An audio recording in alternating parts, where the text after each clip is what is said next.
नमस्कार बच्चों, एक बार फिर से आप सभी का स्वागत है आपके अपने YouTube channel the PCM vision में। जैसा कि आप सभी को मालूम है बच्चों, JCRT के द्वारा क्लास 9 और क्लास 11 के टर्म 2 के मॉडल पेपर को जारी कर दिया गया है। अभी तक आपने मॉडल पेपर को डाउनलोड नहीं किया है तो डिस्क्रिप्शन में इसका लिंक दिया हुआ है, आप लोग वहां से डाउनलोड कर सकते हैं। तो आज के इस वीडियो में हम लोग क्लास 11 की हिस्ट्री के मॉडल पेपर सेट 1 को डिस्कस करने वाले। तो वीडियो पे आप लोग अंत तक बने रहिएगा और वीडियो अच्छा लगे तो वीडियो को लाइक करके दोस्तों में शेयर अवश्य कीजिएगा। तो चलिए शुरू करते हैं आज के वीडियो को।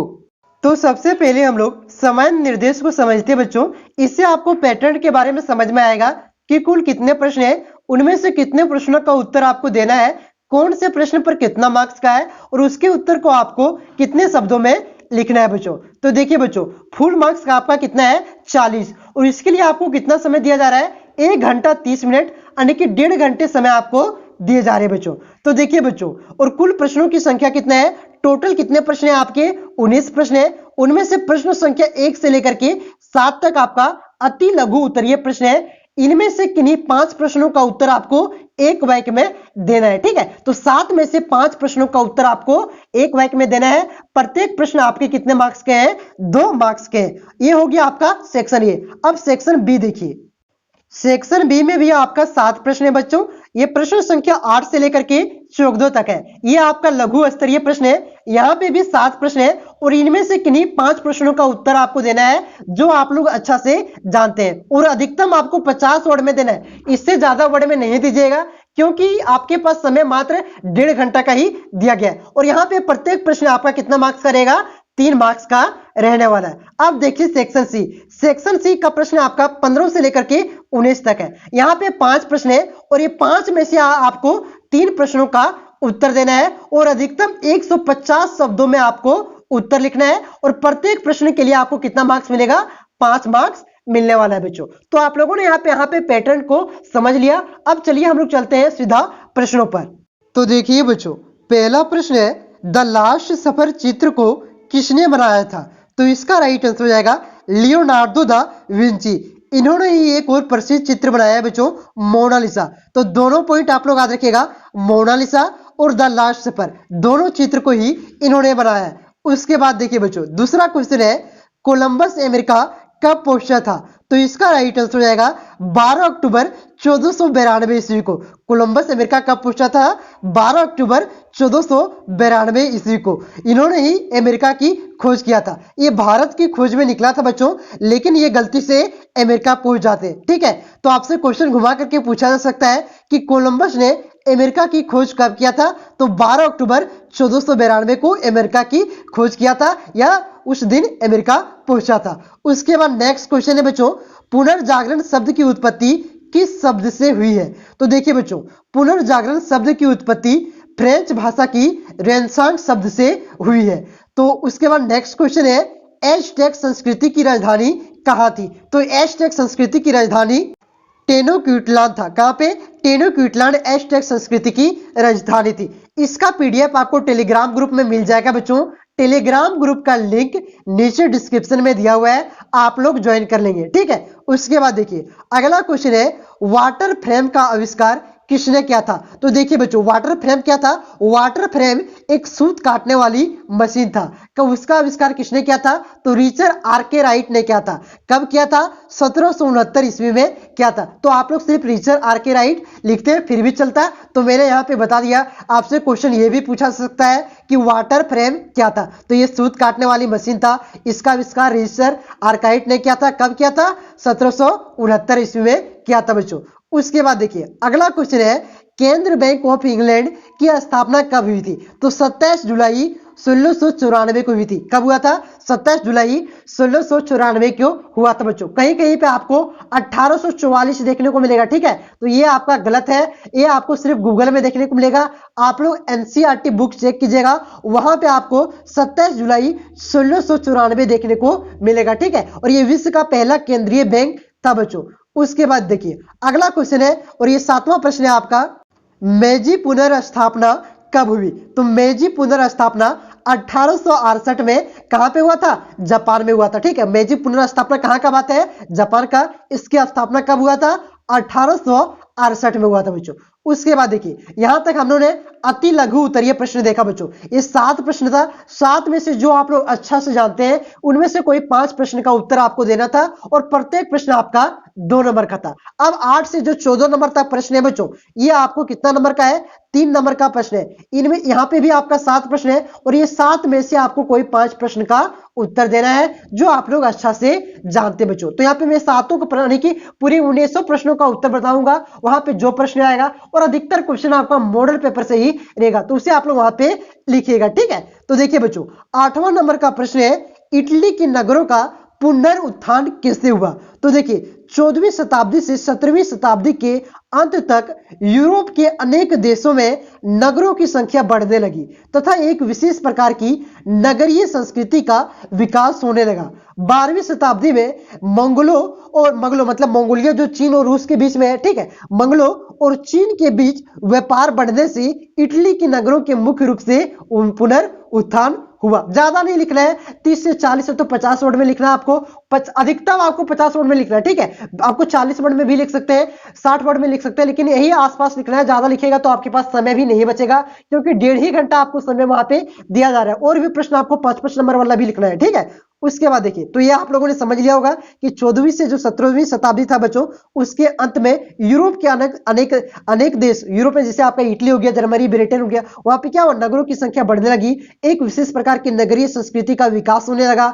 12वीं शताब्दी के में आपका मंगोलिया और चीन और रूस के बीच में है मंगोलिया एक देश बच्चों, तो उसी को मंगलो कहा जाता है, ठीक है। और चीन के बीच व्यापार बढ़ने से इटली के नगरों में मुख्य रूप से पुनरुत्थान होने लगा बच्चों। उसके बाद देखिए 9वां प्रश्न है आपका, मानवतावाद से आप क्या समझते हैं? तो देखिए बच्चों, मानवतावाद का अर्थ क्या होता है? देखिए मानवतावाद ये क्या है? एक सोच है जो मानव मूल्यों एवं उससे जुड़ी समस्याओं के समाधान पर केंद्रित होती है। क्या है? ये मानव के मूल्यों और उससे जुड़ी समस्याओं पर केंद्रित होता है। मानवतावाद विचारधारा मानव के कल्याण के विचारों को बढ़ावा देता है। ये क्या करता है बच्चों? मानव का कल्याण किस प्रकार से हो सकता है, हमारे समाज का कल्याण किस प्रकार से हो सकता है, इसको ये क्या करता है? बढ़ावा देता है, ये मानवतावाद का विचारधारा। तो इतना ही लिखना, ज्यादा आपको नहीं लिखना है। उसके बाद देखिए बच्चों, अगला क्वेश्चन है, एज़टेक, इंका और माया सभ्यता की क्या समानता है, मतलब इनमें से क्या समान था ये तीनों सभ्यता में, तो आपको लिखना है बच्चों, ठीक है। तो यहाँ 3 नंबर का है तो 2 समानता यहाँ आपको लिखना है, ज्यादा नहीं लिखना, 2 2 यानी कि 4 हो जाएगा। तो क्या समानता ये थी? देखिए बच्चों, देखिए वहां पे आप लोगों ने टर्म 1 में पढ़ा होगा मेसोपोटामिया की सभ्यता, तो यहाँ पे आपसे क्वेश्चन ये भी पूछा सकता है कि एज़टेक और मेसोपोटामिया की सभ्यता में क्या समानता था, तो यहाँ पे आपको पूछा। ये मॉडल पेपर है, समझे, मॉडल पेपर के अनुसार जैसा ही आपका क्वेश्चन में रहेगा इसी प्रकार का क्वेश्चन आपका रहेगा सभ्यता से, सो बताया जा रहा है। जरूरी नहीं कि यही क्वेश्चन रहेगा, लेकिन लगभग इस बार आपका 50 से 60% क्वेश्चन मॉडल पेपर से ही रहेगा बच्चों, ठीक है। तो देखिए क्या क्या समानताएं थी, देखिए बच्चों, एज़टेक मैक्सिको की मध्यवर्ती घाटी में, ठीक है, और इका आपका जो है बच्चों वो आपका अमेरिका, दक्षिणी अमेरिका, तथा माया जो है आपका बच्चों ये आपका अमेरिका के युतकान प्रायद्वीपीय में विकसित होने वाली ये 3 सभ्यता थी। और मेसोपोटामिया जो आपका रोम में था, सिंधु घाटी आपका भारत पाकिस्तान में था, ठीक है। तो ये आपको मैंने बताया कि एज़टेक आपका कहां विकसित हुआ, युक्ताना आपका कहां पे विकसित हुआ था, ठीक, सॉरी माया आपका कहां पे विकसित हुआ था, इका आपका कहां पे विकसित हुआ था, ठीक है। तो ये आप लोग इतना लिख लीजिएगा। उसके बाद लिखिएगा इन तीनों सभ्यता में निम्नलिखित समानताएं हैं, ठीक है। तो देखिए पहला समानता क्या था? अर्थव्यवस्था का आधार था, यह आपका समान था बच्चों। क्या था? तीनों सभ्यता में अर्थव्यवस्था का मुख्य आधार क्या था? कृषि था। एक एक आपका ये समानता हो गया। उसके बाद दूसरी समानता क्या था? स्थापत्य कला। देखिए एज़टेक, इका एवं माया तीनों सभ्यताओं में विशाल भवन, मंदिर, चबूतरा आदि देखने को मिलता था, जो मतलब समान, मतलब वहां पे भी विशाल भवन था, तो ये आपका एज़टेक में भी विशाल भवन था, इका में भी विशाल भवन था, आपका माया में भी था, तीनों इसमें बराबर लगभग भवन था, ठीक है। मंदिर भी आपका था, चबूतरा भी था, आदि देखने को मिलता था, जो इस बात की पुष्टि करता था कि स्थापत्य कला के क्षेत्र में तीनों की समानताएं निहित है, मतलब तीनों की समानताएं, तीनों एक समान था, ठीक है। उसके बाद देखिए बच्चों, तीसरा इसमें क्या था? समाज श्रेणीबद्ध। यहाँ पे 3 मैंने लिख दिया, 3 आपको वहां पे भी लिख देना, ठीक है। देखिए समाज श्रेणीबद्ध था। एज़टेक, इका और माया संस्कृति समाज श्रेणीबद्ध रूप में पाया गया, जो यूरोप के अन्य समाज में अलग है, क्योंकि इनमें किसी को संसाधनों की निजी स्वामित्व नहीं बनाया गया। यहाँ पे क्या था, किसी को जिस प्रकार से एक व्यक्ति के हाथ में संसाधनों का स्वामित्व मतलब मालिक नहीं बनाया गया था बच्चों। यूरोप में क्या था, एक ही व्यक्ति के हाथ में संसाधनों का मालिक था, और निजी मतलब निजी व्यक्ति के हाथ में ही वहां पे संसाधनों को सौंपा गया था। ठीक है, एक ही व्यक्ति वहां पे मालिक था, यहाँ पे किसी खास व्यक्ति को मालिक नहीं बनाया गया था। ठीक है, तो इस प्रकार से हम लोग क्या कर सकते हैं, उपयुक्त तथ्यों से यह स्पष्ट होता है कि इन तीनों सभ्यताओं में काफी समानता थी, काफी समानता थे। ठीक है बच्चों, तो इतना आप लोग लिख लीजिएगा, 3 नंबर आपका नहीं कटने वाला है। इसी प्रकार से आप लोग कमेंट कीजिएगा। अभी ज्योग्राफी का अपलोड होगा तुरंत, ठीक है, इंग्लिश का भी अपलोड होगा, हिंदी इलेक्टिव का अपलोड होगा। हिंदी इलेक्टिव है क्या आपका, हिंदी कोर है, कमेंट करके आप लोग बताइएगा, सारा का अपलोड किया जाएगा बच्चों। ठीक है, उसके बाद देखिए पॉलिटिकल साइंस का नहीं आया है, पॉलिटिकल साइंस का भी आपको इंपॉर्टेंट क्वेश्चन इस चैनल के माध्यम से दिया जाएगा। तो अगर आप चैनल पे नए हैं बच्चों, तो चैनल को सब्सक्राइब कीजिए, वीडियो को दोस्तों में ज्यादा से ज्यादा शेयर कीजिए, ताकि मुझे भी मोटिवेशन मिले और मैं जल्दी से जल्दी आप सभी के प्रत्येक सेटों का सोल्यूशन मैं करवाऊं। ठीक है, उसके बाद देखिए बच्चों, अगला 11 नंबर का आपका क्वेश्चन है, औद्योगिक क्रांति सर्वप्रथम इंग्लैंड में क्यों हुआ। देखिए बच्चों, सर्वप्रथम इंग्लैंड में ही आपका औद्योगिक क्रांति हुआ था। ठीक है, उद्योग में एक नया क्रांति देखने को मिला था, कहां से, इंग्लैंड से ही। तो ये क्यों इंग्लैंड से ही इसकी शुरुआत हुई थी, सो आपको यहाँ पे लिखना है। तो ये क्वेश्चन 3 नंबर का है, तो ज्यादा नहीं, आपको 3-4 पॉइंट में लिखना है बच्चों। देखिए औद्योगिक क्रांति सर्वप्रथम इंग्लैंड में होने के निम्नलिखित कारण है। ठीक है, तो यहाँ पे इस प्रकार से आप लोग लिख लीजिएगा। देखिए पहला कारण क्या था, इंग्लैंड में संसाधनों की भरपूर मात्रा थी। इंग्लैंड में क्या था, संसाधनों की भरपूर मात्रा था, वहां पे श्रम माने कि मजदूरी बहुत ही सस्ता था, वहां पे ज्यादा इंजीनियर थे, संसाधनों का ज्यादा विकास हुआ इस वजह से। ठीक है, तो इस प्रकार से आप लोग लिख सकते हैं। तो पहला इंग्लैंड में संसाधनों, जो संसाधन चाहिए उद्योग के लिए, वहां पे काफी मात्रा में था बच्चों। उसके बाद देखिए दूसरा पॉइंट है, तकनीक व वैज्ञानिक क्षेत्र में व्यापक विकास एवं नए नए आविष्कार, जैसे वाष्प इंजन, फ्लाइंग शटल, स्प्रिंग, ठीक है, जेनी आदि आदि का विकास वहीं पे हुआ था। इस वजह से वहां पे औद्योगिक क्रांति देखने को सबसे पहले मिली थी बच्चों। उसके बाद देखिए तीसरा क्या था, वहां पे सस्ते श्रम। इस प्रकार से आप लोग लिखिएगा,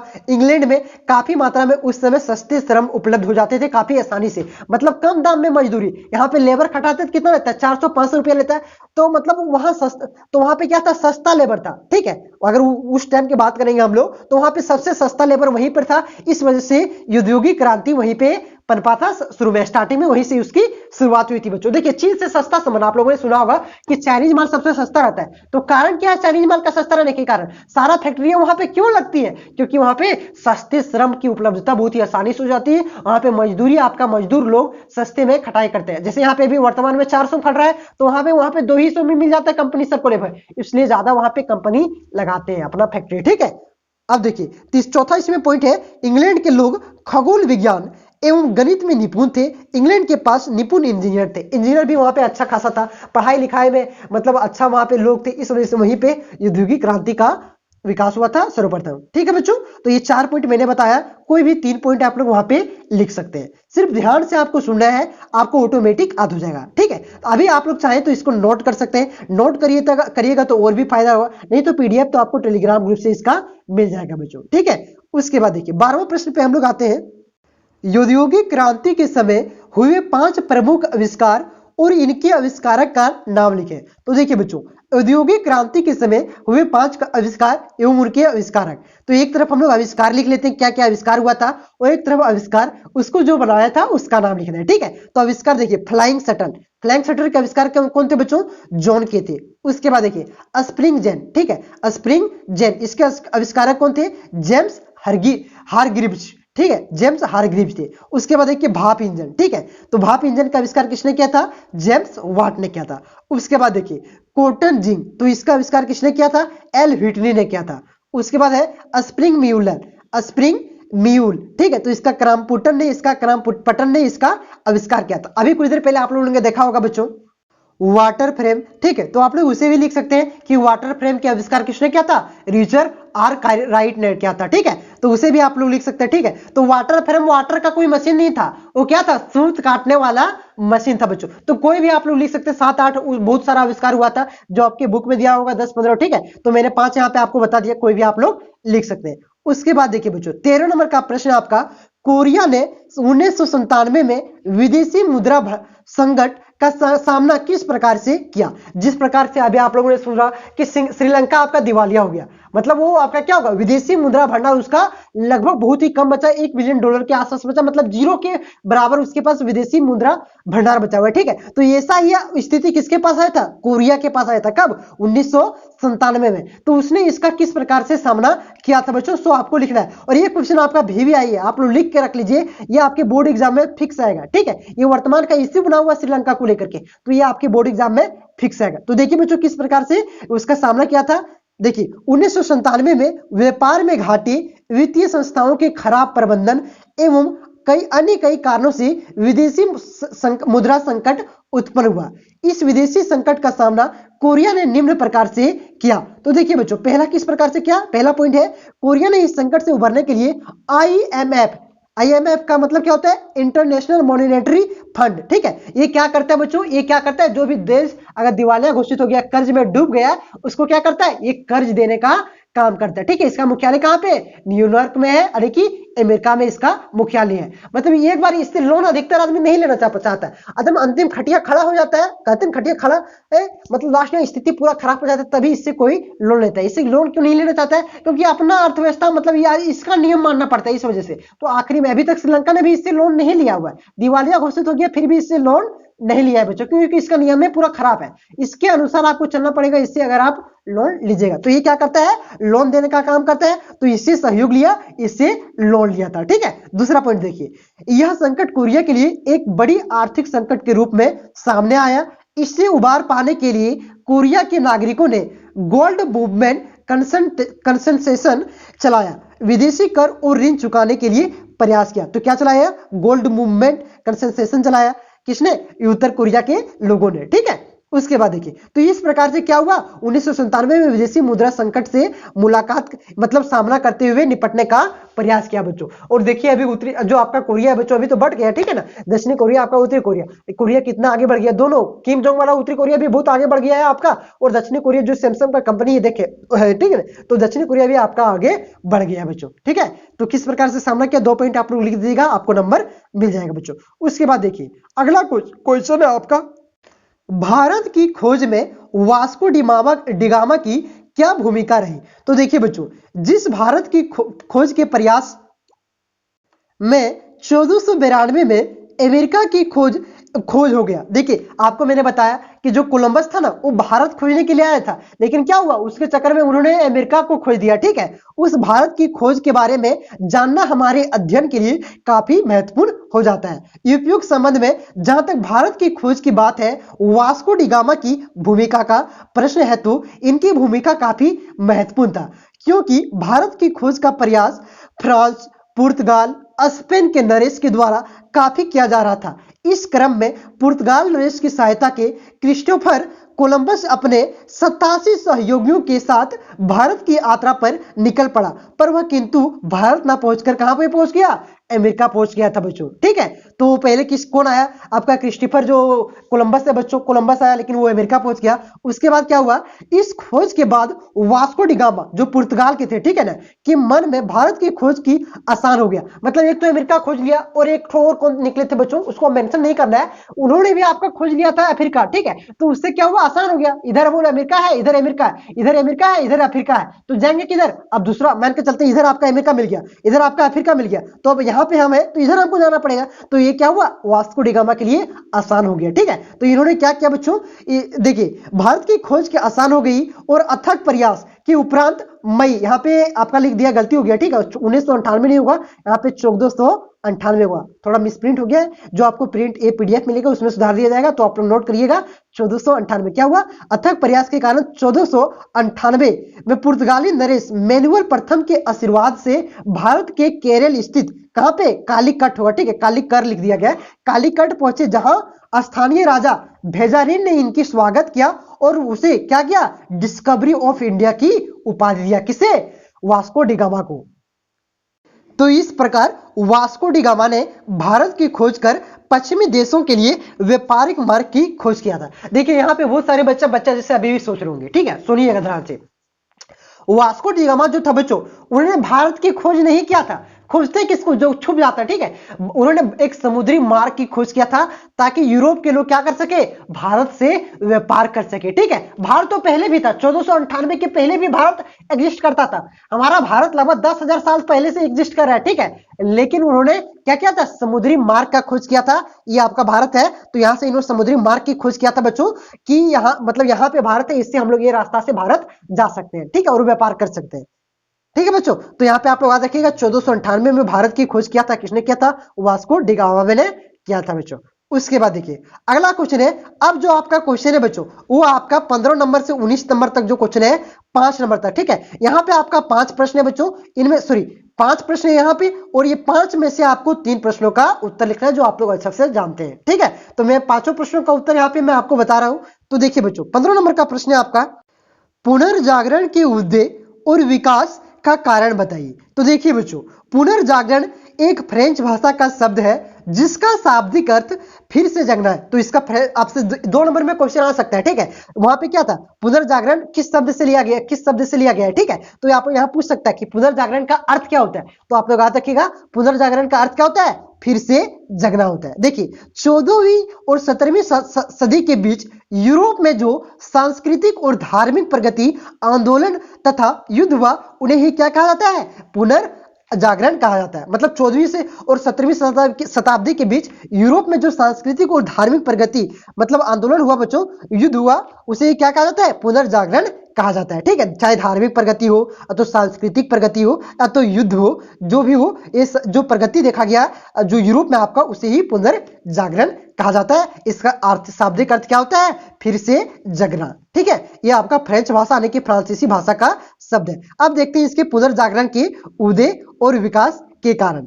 देखिए बच्चों, व्यापार तथा नगरों का विकास पुनर्जागरण का सबसे महत्वपूर्ण कारण वाणिज्य व्यापार का विकास था। सबसे महत्वपूर्ण कारण इसका क्या था, इसका व्यापार और नगरों का विकास का वाणिज्य कारण था बच्चों। नए नए देशों के साथ लोगों का व्यापारिक संबंध कायम हुआ और उन्हें वहां की सभ्यता संस्कृति को जानने का अवसर मिला।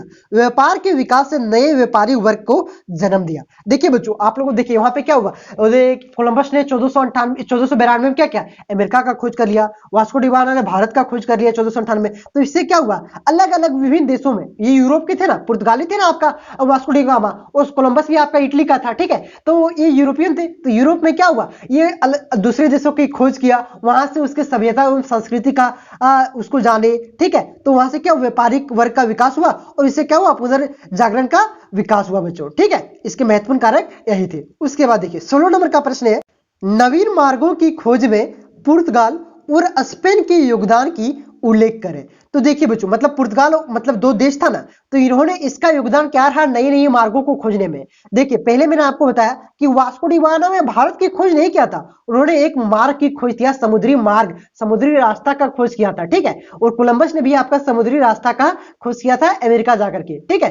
तो ये नई नई मार्ग का जो खोज हुआ, उसमें पुर्तगाल और स्पेन का क्या योगदान था, उसका उल्लेख आपको करना है। तो देखिए बच्चों, 1498 में नई समुद्री मार्ग की खोज का श्रेय वास्को डी गामा को जाता है। 1580 में पुर्तगाल पर स्पेन का कब्जा हो जाने के कारण डच व्यापारियों के लिए लिप्सन के द्वार हमेशा के लिए बंद हो गया। व्यापार की इन आवश्यकताओं के लिए नए राजनीतिक समीकरण को जन्म दिया। अब इन व्यापारियों ने सीधे व्यापार करने की नीति बनाई।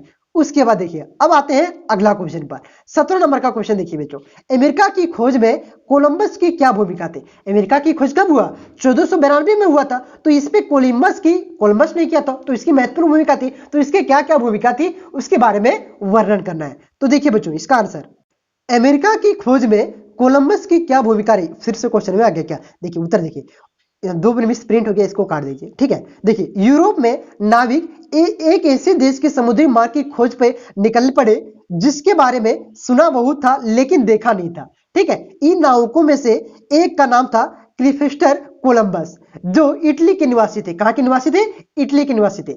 भारत का समुद्री मार्ग खोजने के लिए निकले कोलंबस अंटार्कटिक महासागर में भ्रमित हो गए। मतलब अंटार्कटिक महासागर में क्या किए, अपना रास्ता भटक गए थे। भ्रमित का मतलब अपना रास्ता भूल जाना, ठीक है। देखिए, और अमेरिका की तरफ पहुंच गए। कोलंबस को लगा कि अमेरिका ही भारत है, इसी कारण वहां के मूल निवासियों को रेड इंडियंस के नाम से जाना जाता है, ठीक है। तो इन्होंने क्या क्या, इंडियंस, हम इंडिया आ गए, इंडिया आ गए। ये कोलंबस को लगा कि हम भारत पहुंच गए हैं बेटा, लेकिन कहां पहुंच गया था, अमेरिका पहुंच गया था, ठीक है। तो ये अमेरिका की खोज में कोलंबस का क्या भूमिका थी, ये यहाँ पे लिख दिया। उसके बाद देखिए बच्चों, 18वां प्रश्न है आपका, औद्योगिक क्रांति के समय किए गए आविष्कारों की दिलचस्प विशेषताएं क्या थी।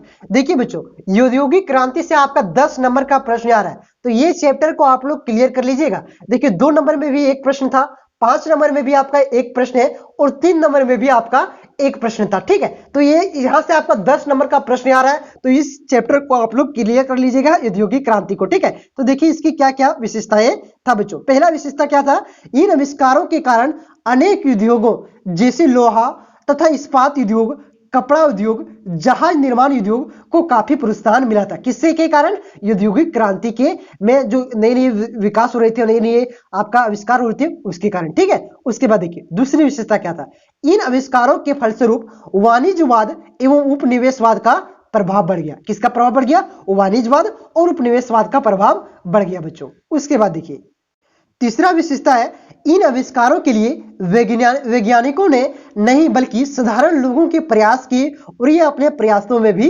सफल हो गए। उसके बाद देखिए चौथा पॉइंट है, इन आविष्कारों एवं उपनिवेशवाद के कारण भौगोलिक खोजों एवं अंतरराष्ट्रीय बाजारीकरण को बल मिला। मतलब भौगोलिक खोज हुआ, ठीक है, और अंतरराष्ट्रीय बाजारीकरण, अंतरराष्ट्रीय बाजार को बल मिला बच्चों। उसके बाद देखिए पांचवा पॉइंट है,